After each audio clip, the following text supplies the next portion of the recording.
A day that began with a class field trip ended with a parent's worst nightmare. Family and friends worked with local police and the FBI in an urgent search for a missing daughter.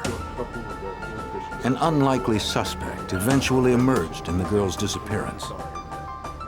Faced with conflicting testimony, the FBI would need to rely on forensic evidence to convict a predator.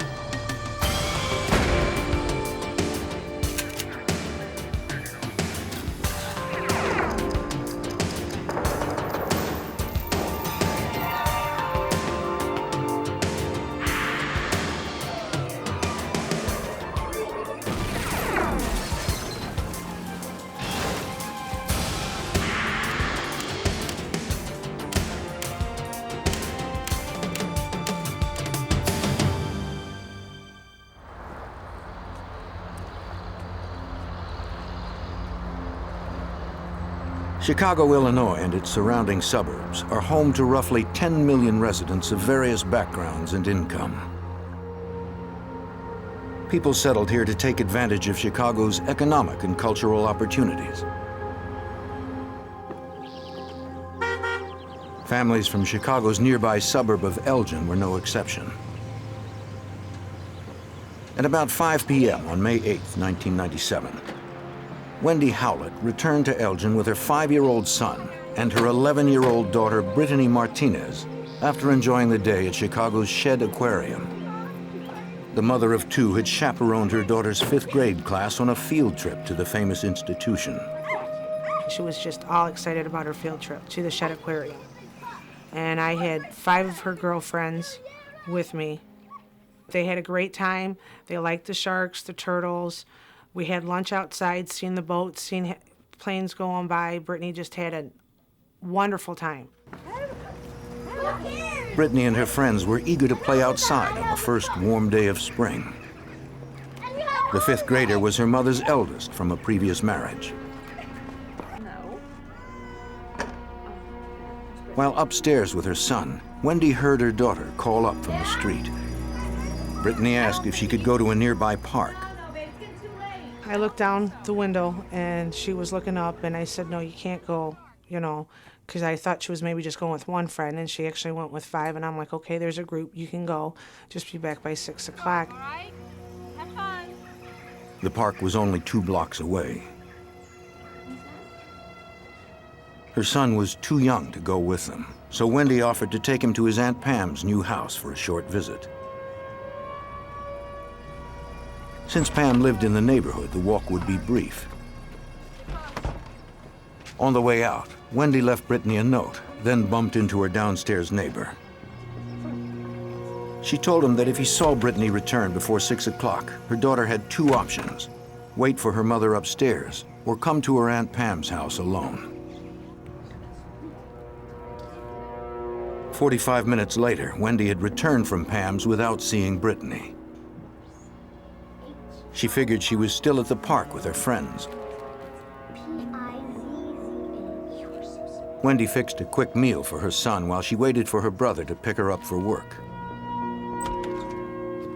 At about 20 after 6, her husband, Scott Howlett, came home from his job. Scott would watch the kids when Wendy worked part-time in the evenings with her brother as a custodian. And he walked in and I said, well, I gotta go to work now. Brittany's at the park with her friends. And he looked at me and said, no, she's not. Her friends are outside. Wendy's heart sank. She went to the window to check with Brittany's friends. And they all looked up at me and said, she went on her bike to Aunt Pam's house, to where you are. I said, well, I'm home. Have you seen her since? They're like, no. Brittany's friends said they'd returned from the park a little while ago. Wendy called her sister-in-law, Pam. Hey, Pam, you seen Brittany? No, I seen her at the park. About half an hour ago. But Brittany had not shown up yet. The family went off in search of her. It wasn't normal for Brittany not to call me. From like 6 to 6:30, I'd normally know where she's at. So that was unusual to begin with for my daughter not to be in contact with me. It also wasn't like Brittany to be out alone. In a few hours, it would be dark. My husband left to start searching on foot, thinking maybe she could have been at this park still, on the way to Aunt Pam's or something. We didn't know. When we didn't find her by like 8 o'clock, a mother's instinct, I knew there was a problem. Wendy called 911. Elgin patrol units were immediately dispatched. Sergeant Robert Beater of the Elgin Police Department was a detective at the time. He knew that when police respond quickly, they usually find the minor unharmed. Anytime we receive a phone call regarding a missing child, we take it pretty seriously. Initially, we make contact with the people who call us. In every case, we normally search the residence, the person's residence, inside, just in case, to cover the bases in case the person is hiding under the bed or in the closet, and that's happened in the past. That wasn't the case with Brittany. Wendy told officers that her daughter was last seen wearing jeans, a blue t-shirt, yellow socks, and white sneakers. Police had to consider the possibility that Brittany had simply run away.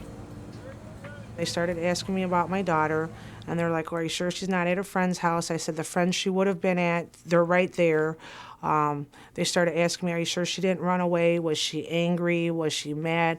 I'm like, no, we had an awesome day all day. She was with her friends, and it's not like my daughter not to notify me this long.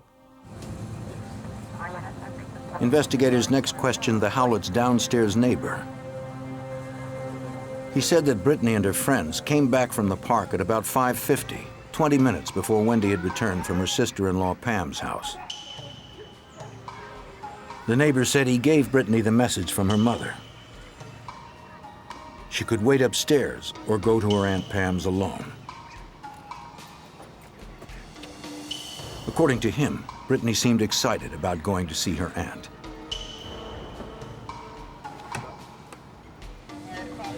Five minutes later, the 23-year-old neighbor said he was inside his apartment when he heard Brittany struggling to drag her bicycle up the basement stairs. He went out to give the 11-year-old a hand with her bike. Once they were on the street, Brittany thanked him and rode off toward her Aunt Pam's house. The neighbor never saw her after that.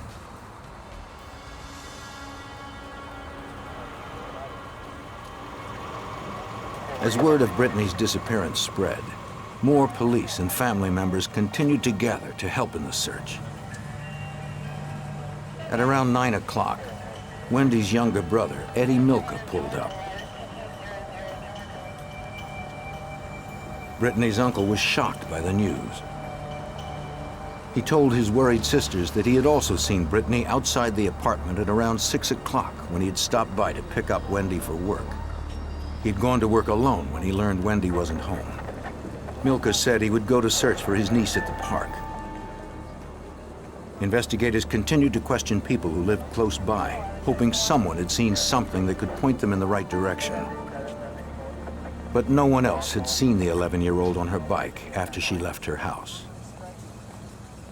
Neighbors were reporting no type of disturbance or any unusual activity in the neighborhood. It was a very nice day, kids out playing. There was just no signs of her being taken from the scene by force. So we were very concerned. The searchers fanned out in every possible direction the fifth grader could have wandered. They began in the park where Brittany and her friends had been playing. A helicopter joined overhead. Other volunteers searched dumpsters and alleys in the area. Brittany and her bicycle seemed to have disappeared without a trace. As the night wore on, the searchers straggled back, weary and discouraged. Wendy remained at home, hoping for news on her daughter's whereabouts. During that search, I wanted to go out and help search, and they advised me that I should stay home just in case she called, or maybe it could have been a ransom or whatever. So I stayed home, as hard as it was, and no phone calls, no nothing. My husband, my mom, my sisters, they were all out searching here, going to parks. They continued to search all night. Wendy did her best to remain composed. But after 6 hours of fruitless searching, the mother was distraught. She was very upset, very emotional, very concerned, just at wit's end, just didn't know where to turn. We tried to reassure her that, we're doing everything we can. We're not going to give up on this. We're going to keep going and going and going until we find her. Once again, investigators turned their attention to the interior of the building for clues.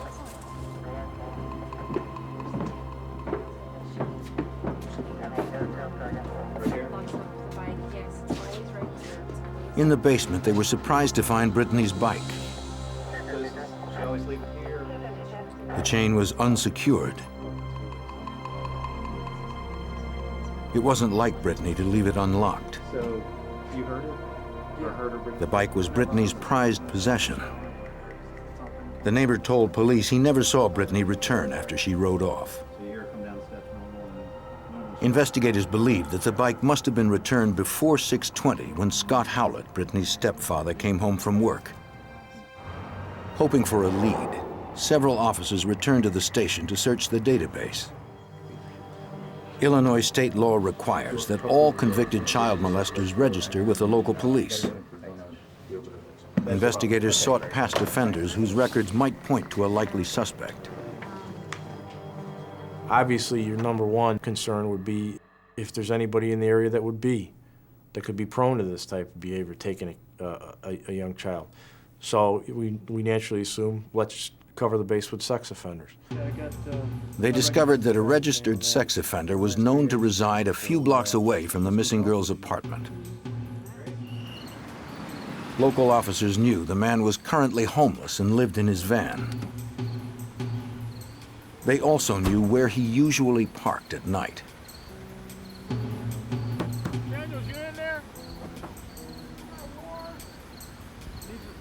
If the missing girl was inside, investigators didn't want to provoke him to do anything desperate.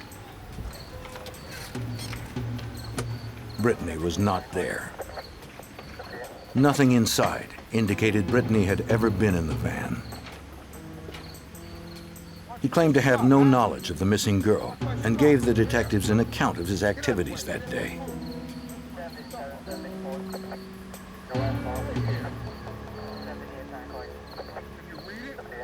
His alibi checked out. Thanks. No, thank you. Have a nice night. Officers re-interviewed family and friends in the slim hope that they might offer something new that could help. Wendy's parents, Brittany's maternal grandparents, lived a few miles away with their 20-year-old son, Eddie Milka. No one had seen Brittany since Eddie had at about 6 o'clock. The family believed Eddie was one of the last persons to see her. We wanted to find out further information that Brittany might have relayed to him, that she was going somewhere, or maybe he dropped her somewhere or something, anything that he might have been able to tell us. Eddie Milka appeared tired, but detectives wanted to get a more detailed statement while his memory was still fresh. When police asked him to provide one back at the station, the missing girl's uncle was offended. He blurted out, "Why do you guys think I took Brittany?" And we were kind of taken aback by that because it was an unusual statement. We weren't accusing him of anything, we were just asking for his help.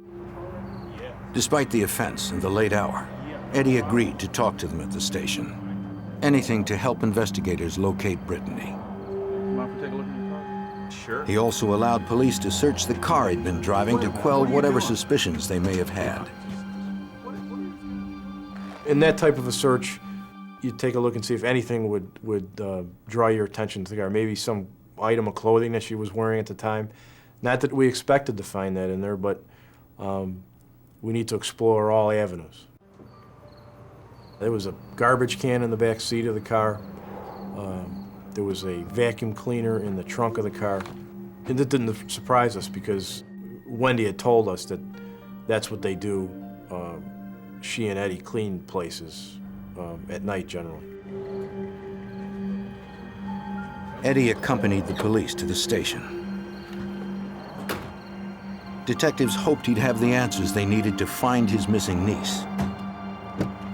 Brittany Martinez was still out there, somewhere, and investigators didn't know if she was dead or alive. In the early morning hours of May 9th, 1997, Wendy Howlett's 11-year-old daughter, Brittany Martinez, had been missing from her Elgin, Illinois home for almost 11 hours. Extensive searches and interviews through the night had turned up no trace of the missing girl. Desperate, Wendy Howlett reached out to the community for help. We called the Polyclass organization. They sent us information and what to do and what procedures to follow to get her picture on the internet for those missing and exploited children. We started calling any of the news channels to see if they can get her picture on TV, to see if someone maybe seen her. If one news station said no, we called the next one. Chicago morning news programs broadcast appeals to the public to be on the lookout for the brown-haired 11-year-old. Authorities set up a hotline, hoping for the call that would lead them to Brittany. Like many in the community, Elgin Police Detective Robert Beater was deeply troubled by the case. This investigation was particularly difficult because of it involved a small child. She was 11 years old, and actually at the time, my oldest son, was 11 years old, and it kind of hit home. When you first get these cases, 99 times out of 100, you can find the person rather quickly. So as time goes on, it just became very draining to try to determine where this person's at. Okay, Eddie, tell me what happened that evening. Racing against time, detectives turned to Brittany's uncle, Eddie Milka, for help. Although the 20-year-old janitor had been up all night, detectives asked him to detail what he could remember about the last time he saw his niece. He said that at around 6 p.m., he arrived to pick up Brittany's mother, Wendy, who was supposed to help him clean a building that night. Eddie recalled seeing his niece outside with her bike. He asked where her mother was. Brittany said that her mother was not home. Eddie couldn't wait for his sister. He had to be at work, so he said goodbye, hugged his niece, then left at around 6:15. He said he wasn't sure if Brittany had taken her bike inside afterwards. At about 6:45, Eddie stopped at a convenience store to buy a pack of cigarettes before work. He stayed at work until 8:30 and discovered that Brittany was missing at about 9. He had searched 2 parks that night where he knew Brittany often played. But like the rest of the family, he turned up nothing. Afterwards, he stopped by the house of some friends and admitted smoking marijuana with them. Now he was exhausted and wanted to get some sleep. At some point in the interview, he said, "Listen, guys, you're just going to have to let me go because I don't have anything else to tell you. I'm tired. I want to go home." And at this point, it was like a 3-hour interview, and we didn't have any reason to keep him there, so then we brought him home. With time working against them, Elgin police contacted the Chicago field office of the FBI. From experience, FBI Special Agent Beth Malarkey knew that if Brittany was not found in the first 24 hours, the girl's chances of survival were slim. The initial hours are incredibly crucial. We all know in law enforcement, and having worked previous kidnapping cases, that the longer the child goes missing, the less likelihood there is of recovering the child, certainly alive. And our mission is to recover a live child. The FBI offered local authorities additional manpower, plus a computer system that helped organize, cross-reference, and manage leads. These resources became increasingly valuable as calls flooded in. There were hundreds of leads that were called in by the public because of a number that was disseminated to the public for anyone having information. All of those leads were cataloged and checked. People's alibis were checked. Investigators decided to follow up on Eddie Milka's alibi as well. They spoke to the president of the company whose building Eddie was scheduled to clean the night before. The executive had worked late that night and saw no one else in the building. When he locked up at 8:15, the president's car was the only one in the lot. Investigators also checked the convenience store where Milka said he bought cigarettes. The store was equipped with a 24-hour surveillance camera.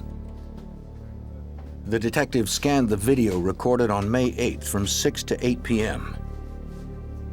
He never saw Brittany's uncle enter the store. Eddie Milka had lied about his whereabouts.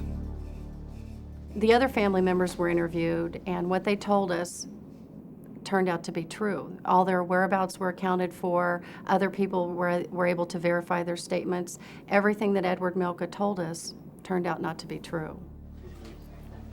But the discovery that Milka had lied did not prove wrongdoing, nor did it put investigators any closer to finding the young girl. It had been almost 24 hours since Brittany was reported missing. Now, can I get a copy of Investigators continued to pursue all viable leads. By this time, we were just getting continuous telephone leads, the citizens calling in, community calling in, assisting us with possible information. Maybe they saw her somewhere. Witnesses reported seeing Brittany in many locations throughout the region, including a restaurant. The police dispatched officers to check each sighting. The public and investigators alike clung to hope that Brittany was still alive.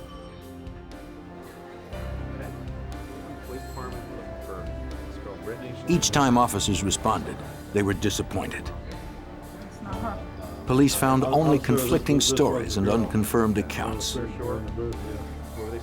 By the end of the first day, investigators were forced to consider the possibility that they were no longer looking for a live victim. May 10th, 1997, marked the second day that Elgin, Illinois police and the FBI searched for missing 11-year-old Brittany Martinez. Since Brittany had now been missing for over 36 hours, the possibility that she had met a violent end became more likely. The last person to have seen her was her uncle, Eddie Milka. Elgin detective Robert Beater could not eliminate Milka as a suspect. Eddie Milka was always a question. It was always a question on his behavior. It was always a question on his statements that he told us. And all the other leads that we were getting in, they were quickly resolved. But no one had seen Milka talking to Brittany outside her home, as Milka himself had claimed. Thanks. Elgin police detective Brian Gorkowski realized that unless Brittany or her body was recovered, investigators had no physical evidence that she'd been harmed. We suspected that this was a kidnapping maybe at some point or a child abduction, but again, we had no tangible things to say, this is a murder. We had no body. We had no smoking gun, if you will. That was very difficult for me. On the morning of May 10th, Detective Gorkowski received a page from Brittany's mother, Wendy. She said that her brother, Eddie Milka, wanted to talk to police again. We wanted to re-interview Eddie Milka. We wanted him to come in and talk to us voluntarily, and if he did do that, we wanted as much information about his background, his past, as we could gather. So we were very pleased that she did give us this background. Wendy Howlett described Eddie as slow. He had attended a special high school for the learning disabled. As far as she knew, Eddie had few friends and no girlfriends. Investigators met with the 20-year-old in the police department's family interview room. Feel all right? Okay, yes. They asked him what he wanted to tell them. The detectives were pleased by Eddie Milka's response. Milka told us he had lied. Initially, right off the bat in the beginning of this conversation, and that he was now going to tell us the truth. Well, at that point, I got a little excited because I like when someone I'm going to interview tells me they lied. Because at that point, I know that we can get everything behind us, we can start getting the truth out, we can be open, there can be some honest dialogue between the two of us. He admitted that when he saw Brittany, he was under the influence of marijuana. But he maintained that he had left his niece in front of her apartment at about 6:15 when he drove off to work. Milka told detectives that when he pulled into work, he saw his boss's car and wanted to avoid him since he was high. He claimed that he didn't enter the office building until 8:15 when his boss left. Detectives knew this version couldn't be true. We confronted him with the workplace lie. You weren't in the workplace at 8:15 p.m. We know that because the owner said there was no one inside that business when he had left. Milka told us, you know, you might be right. There may be some time difference here. But Milka didn't elaborate. If he knew where Brittany was, he wasn't forthcoming.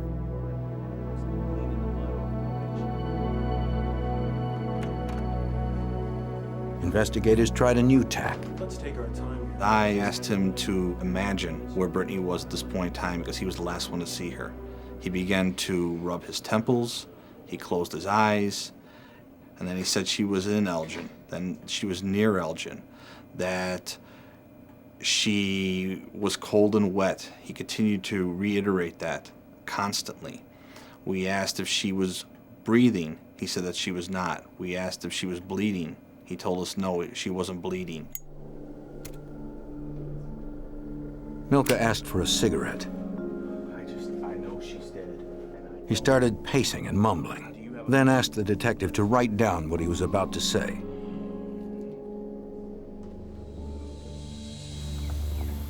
Milka claimed he was having a vision of Brittany in an old gray car with two men who were drinking beer.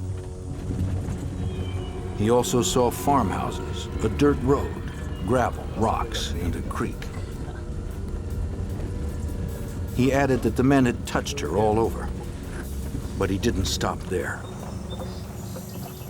After he had told me that he had seen these two males touching Brittany, he then told me, I know she's dead, I want to tell my sister she's dead, grabbed me, hugged me, and began to cry. Eddie, Wendy Howlett was called down to the station. have a seat here. Maybe She noticed her brother had been crying and asked what he had to tell her. something that he wants to share with you. Once again, Eddie Milka changed his story. He just looked up at me and said, I didn't do it. I don't, you know, they're putting things in my head. I just want to go home. I just want to go home. They're telling me Brittany's dead. Brittany's still alive. We got to find her. Since Milka never admitted any wrongdoing in his vision statement, police had nothing to hold him on. Wendy took her brother home. Investigators questioned the two friends Milka said he had smoked marijuana with on the day Brittany disappeared. They confirmed that they'd been with Eddie until 10 minutes to 6 when he left for work. Milka told them that he would be back later to watch the Bulls game. When he returned at approximately 10:30 that night, Milka was upset and crying. He told them that his niece Brittany was missing. They then drank a few beers and watched the rest of the Bulls game. Eddie left their house at about 1 a.m. The friends had nothing more to add. Investigators still had no evidence that Milka had abducted Brittany, and no clue as to where she might be now. And then, you know, a week goes by and we still haven't determined what happened to her. She could have been found somewhere. She could have been taken and then released. And that's how some of these cases work out. Some of the more dangerous ones, the person takes them and then releases them a later time. On May 17th, 1997, 9 days after Brittany disappeared, a couple was boating on the Kishwaukee River, 18 miles outside of Elgin, when they made a grisly discovery. They found the body of a girl washed up on a sandbar. She was naked from the waist up and severely decomposed. The terrified couple made for shore and then ran to call the police. On May 17th, 1997, 9 days after 11-year-old Brittany Martinez was reported missing from her Elgin, Illinois home, a young girl's body was discovered 18 miles away in the Kishwaukee River. Lieutenant Gene Lowry of the McHenry County Sheriff's Department investigated. At the time, we weren't sure if it was Brittany Martinez or not. I knew from screening the missing cases that come through our jurisdiction at the Sheriff's Department, we didn't have any missing females that would be within that age range. So we began to look outside of our jurisdiction and other police agencies to determine what, if any, missing persons might fit that description. The nearby Elgin police and FBI were called in to determine if the dead girl was Brittany. FBI Special Agent Beth Malarkey believed they had finally found her. Those of us who were involved in the investigation and knew the description of Brittany, what she looked like, what her hair looked like, the clothes that she was wearing when she was missing. Although the body that was found on the sandbar was missing a t-shirt, the rest of it very much resembled Brittany Martinez. The dark hair, the blue jeans, the socks, and the tennis shoes that she was wearing. It was impossible to visually identify the victim or to immediately determine how she had died. Investigators could see no external wounds. They believed she had likely been killed elsewhere than dumped in the river. The mood amongst the investigators was grim. It just became very sad because the reality of having a dead child and the investigation changing from a missing child to possibly a murdered child changed the whole tone of the investigation. The surrounding area struck Detective Brian Gorkowski as similar to the place Eddie Milka had described earlier in his vision statement. The scene of the Kishwaukee River at that point seems more like a creek or a small body of water, not necessarily what you would picture a river to be. There were rocks, there was dirt roads in the area, there was farmhouses. The landscape very much depicted what Eddie had told me in the vision statement. To confirm that Milka's vision statement was not a coincidence, they needed proof that could link him to this location. The FBI's evidence recovery team, specialists in crime scene forensics, were called in. It was the same unit that sifted through the debris of Pan Am Flight 103 and the Oklahoma City bombing. The ERT is very highly trained and professional and organized in how they conduct crime scene searches. And because this looked like a murder investigation at this point, every piece of evidence was going to be extremely important. The forensic technicians took soil, water, and plant samples, as well as samples of the insects that had colonized the body. Based on the development of these larvae, scientists determined that the victim died no later than 2 p.m. on May 9th, the day after Brittany disappeared. That night, Wendy Howlett prayed it wasn't Brittany. I still was trying to keep hope that it wasn't my daughter. And I was hoping it was no one else. It was someone's little girl, but I was hoping it wasn't mine. 2 days later, dental records confirmed that the remains were, in fact, those of Brittany Martinez. A forensic pathologist determined that she had died of asphyxiation. 2 strips of tape were removed from her face and mouth. A large bruise with scalloped edges was found on her cheek. To investigators, it resembled a bite mark. The examiner noted that Brittany's jeans were only half zipped and her underwear was on inside out. He found 2 lacerations on the hymen.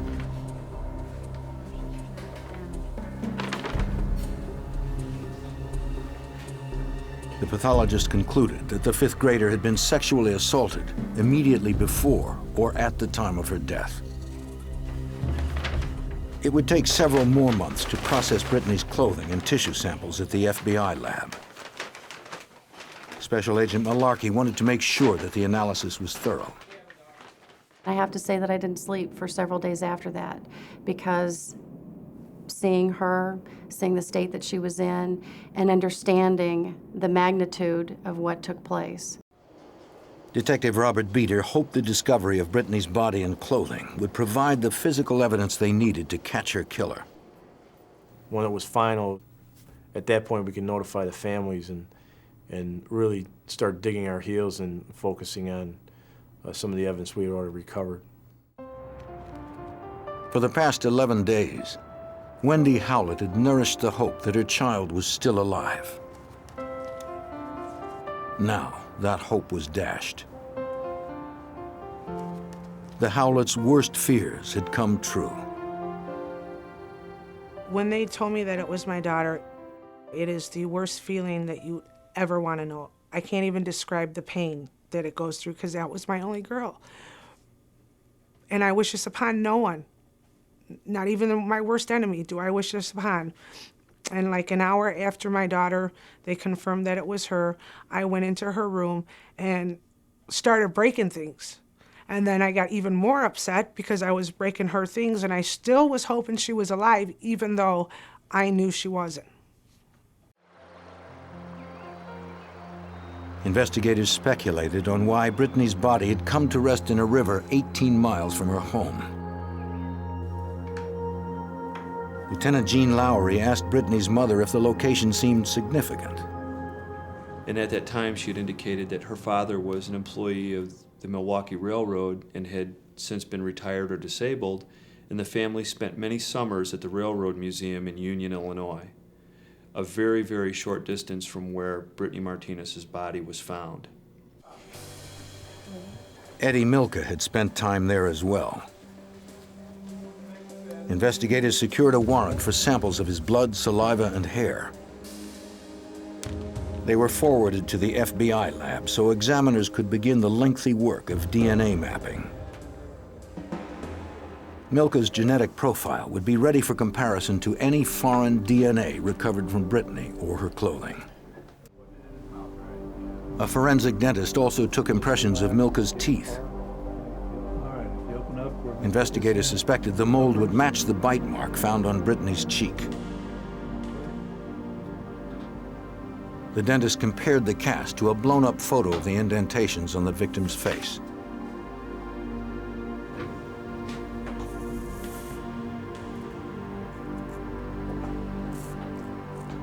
The two appeared to match.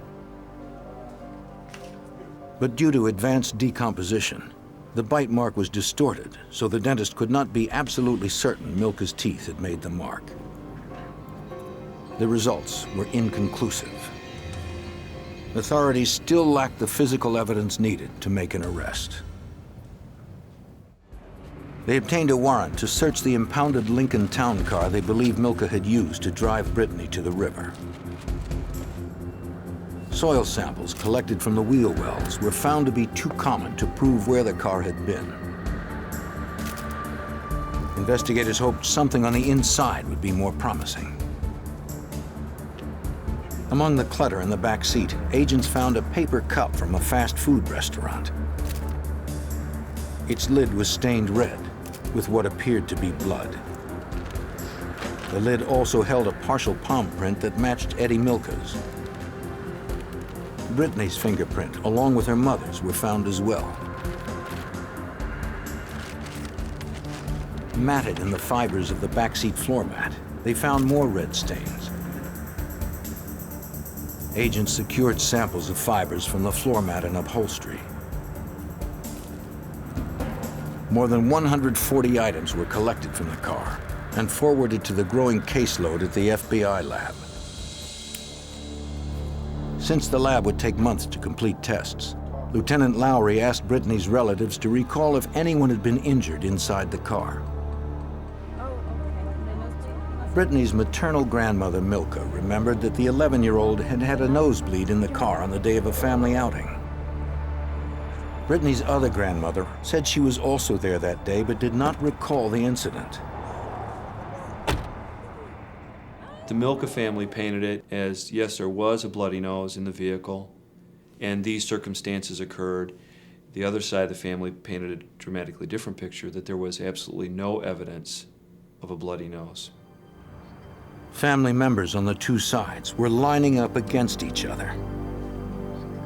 The Milkas believed that Eddie could not have killed Brittany. The hardest part of this investigation is the fact that our suspect was a family member. That obviously causes family problems when you suspect another family member of being the suspect in a case.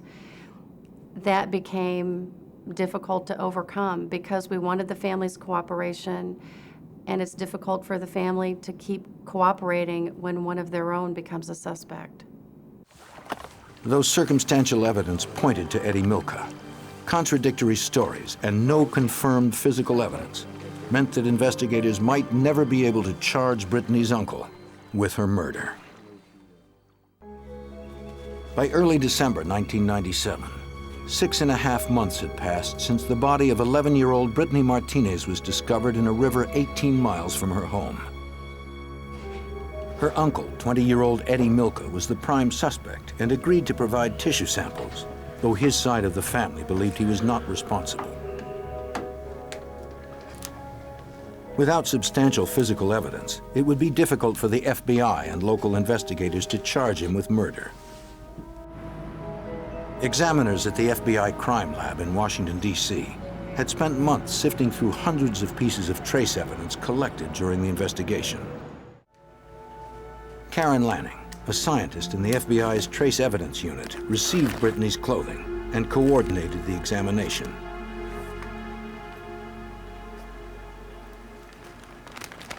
The evidence was processed in one of our scraping rooms, which is a room where we put the items of evidence. Victims and suspects are kept separately. Items from a scene are in a separate room so that we're not contaminating anything. Lanning examined Brittany's socks, underwear, and jeans. Each item was scraped in the search for hairs or fibers foreign to the clothing. On the inside of the jeans, the examiner discovered one thin nylon fiber, a fiber distinctly different from the denim. She would compare the questioned fiber to a known sample from the carpet in Milka's car.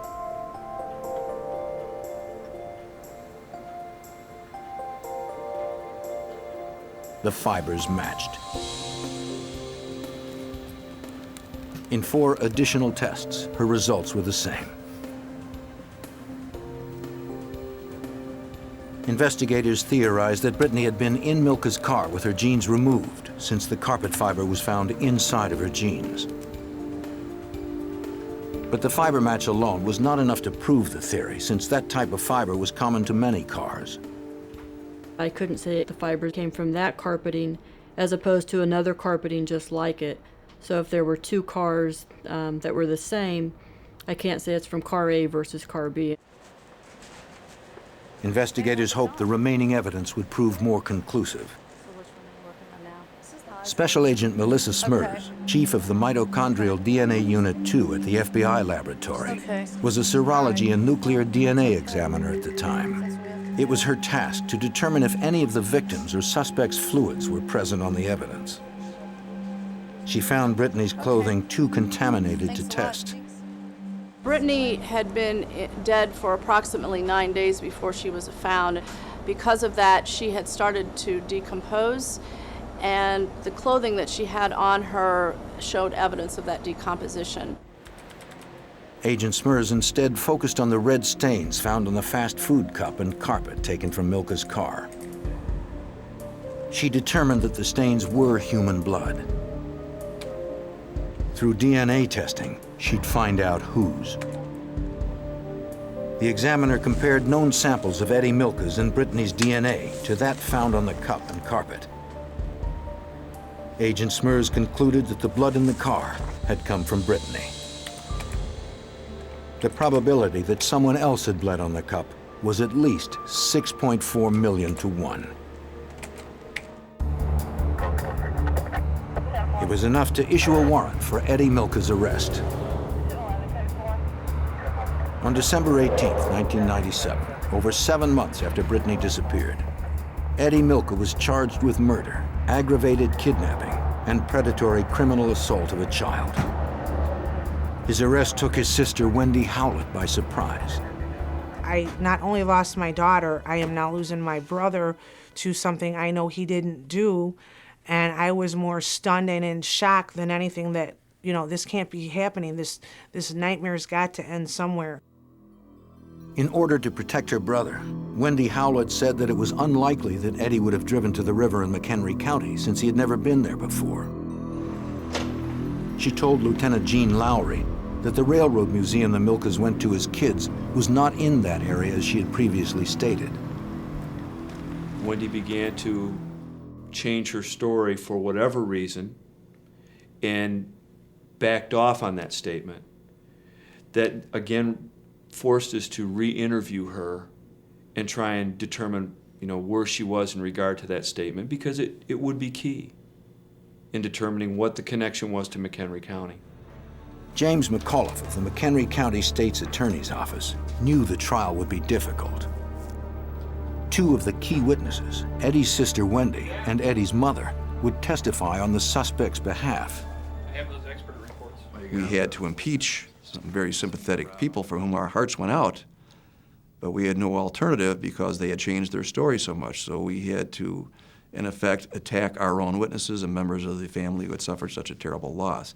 It made it extremely difficult for us. It made it extremely difficult for the Milka and Howlett family and all the members who testified.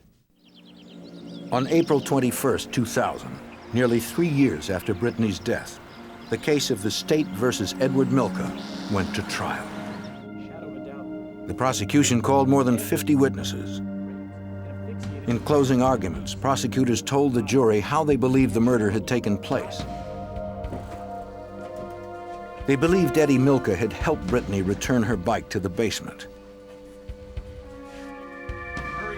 In her haste, she left it unlocked, but took the cup she'd carried since coming home from her field trip. In the past, Brittany had sometimes accompanied her mother and uncle on cleaning jobs to help pay for the bike she loved so much. The prosecution believed Eddie drove to a nearby forest preserve after he saw his boss's car parked at work. There, prosecutors contended, he sexually assaulted his niece and likely smothered her until she died, then dumped her body in the Kishwaukee River. The defendant, Edward Milka. The jury was not convinced Eddie Milka had planned to kill Brittany. When the jury retired and they came back, they entered a finding of not guilty on the first-degree murder. They felt that he had not intentionally murdered his niece. Felony murder. On the second charge of murder while in commission of a felony sexual assault, the jury found Edward Milka guilty. Many investigators, including Lieutenant Lowry, sympathized with Wendy Howlett's loss. The verdict provided little comfort to her family. This is a tragedy, a human tragedy. There's no other way to cut it. As a father, I can tell you, if I had to experience this, I don't know if I could survive it. So for her as a mother, my heart goes out to her. Edward Milka was sentenced to 75 years in the Illinois Department of Corrections. His crime tore a close family apart. When young Brittany was killed, no one could hear her scream. But with the FBI's forensic experts on the trail, the story of Brittany's final hours could be told, and her killer brought to justice.